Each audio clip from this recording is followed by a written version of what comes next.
Raphaël Mapou, je viens de Nouvelle-Calédonie. Je représente le partenaire Kanak, composé d'une part du Sénat coutumier et du CNDPA. Donc dans le programme Legitimus, nous travaillons sur la pluralité des ordres juridiques. Et c'est un sujet qui intéresse hautement la Nouvelle-Calédonie et en particulier le peuple autochtone de ce pays, de 276 000 habitants, une population autochtone qui comprend 40% de cette population. Alors le projet, bien sûr, il nous intéresse au plus haut niveau parce que nous sommes un peuple autochtone qui s'est parfaitement reconnu dans la Déclaration sur les droits du peuple autochtone, adoptée en 2007, signée notamment par la France, un peu plus tard par le Canada. Cette déclaration, dans tous ses attendus et dans toutes ses recommandations,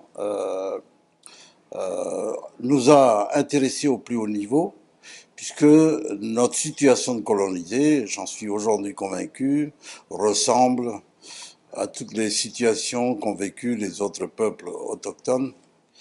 Et grâce aux Amérindiens, aux aborigènes qui ont été les précurseurs sur ce domaine, eh bien, cette déclaration a pu être rédigée. J'en ai personnellement suivi le déroulement depuis 1993, la première journée internationale des peuples autochtones.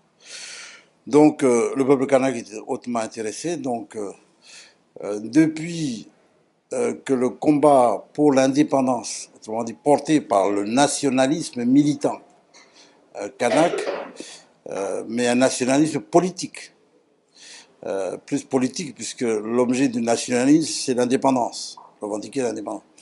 Depuis que ce combat a connu des nouvelles retombées, notamment en 88, le premier accord de Nouméa signé entre les indépendantistes et l'État, et les partis pro-français en Nouvelle-Calédonie, loyalistes.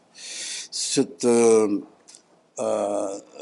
évolution a été enregistrée encore en 98, a progressé en 98. Et de 98 en 2018, on est dans un processus de décolonisation. Et puis depuis là, la question de l'autochtonie, elle est posée totalement, entièrement. Et donc, pendant ces plus de 20 ans, ça fait 27 ans aujourd'hui, le peuple kanak, avec ses structures coutumières, ses autorités coutumières comme on les appelle, avec les autorités coutumières, c'est plus de 300 chefferies. C'est des milliers de clans. Parce que par définition, un clan c'est un groupe de familles qui ont un même ancêtre, qui ont un même ancêtre, et cet ancêtre qui, dans la vision de l'homme, se réincarne dans l'animal qui porte l'identité du clan. Donc chaque clan a un ancêtre animal qui est dans la mer, qui est dans les rivières, qui est dans les montagnes. C'est comme ça. C'est la réincarnation dans le monde kanak, c'est comme ça.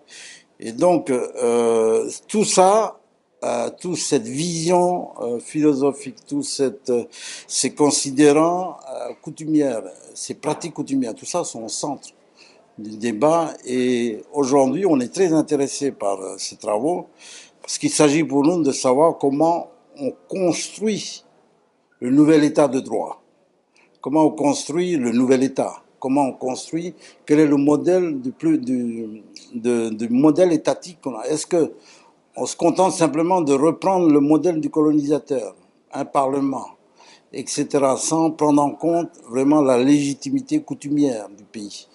Ou est-ce que, effectivement, on construit sur un modèle nouveau? Et quel autre modèle nouveau que le modèle du pluralisme et de la diversité, du pluralisme juridique et institutionnel et de la diversité. Donc, et c'est vrai qu'aujourd'hui, on a pu discuter des cas africains, des modèles africains, et qui est très complexe, très complexe. Ils sont beaucoup plus nombreux. Ils sont très complexes. On a pu aussi regarder hier le cas canadien à travers les recherches. Donc on a des réalités différentes, mais on a les mêmes préoccupations. Et pour moi, les préoccupations se résument à ceci. C'est que, au départ, quelle est, quelle légitimité, quelle est la légitimité institutionnelle, hein, organisationnelle, qui fonde, qu'on peut raccrocher à la coutume? Parce que trop souvent, la coutume, on dit la coutume nous vient de la nuit des temps. Pour moi, aujourd'hui, pour être dans un État moderne aujourd'hui, on a besoin de définir qui est détenteur de la légitimité. Soit on dit c'est les individus, soit on dit c'est les groupes d'individus, les clans, les chefferies, la royauté. Il y a des rois dans les communautés. Il faut dire qui détient cette légitimité. Après, cette coutume, quels sont ses fondements? C'est quoi ses fondements philosophiques? C'est quoi ses fondements spirituels? Je crois que c'est important de le dire. Et après, quel est le système des valeurs? Quel est le système des valeurs? Donc ça aussi, système des valeurs, et à partir de là, on définit les principes. Et chez nous, quand on arrive aux règles, bien, il y a les règles de la coutume, celles-là ne sont pas écrites. Les règles qui sont écrites, c'est les règles qui mettent en relation le monde coutumier, le monde kanak, et le droit commun, et la société moderne. C'est là on est obligé d'écrire. Sinon, le reste, autant les garder dans leur dimension orale. Et c'est pas évident aussi, parce que l'écriture prend de plus en plus de forme, prend de plus en plus de poids. Parce que chez nous, tout le monde écrive aujourd'hui. Ça prend de plus en plus de poids. Alors là aussi, c'est ce qui est apparu dans le débat hier, en tout cas c'est ce que j'ai retenu, c'est que l'oralité, c'est une force à réinventer aussi. Il n'y a pas l'oralité ancestrale, point. Non.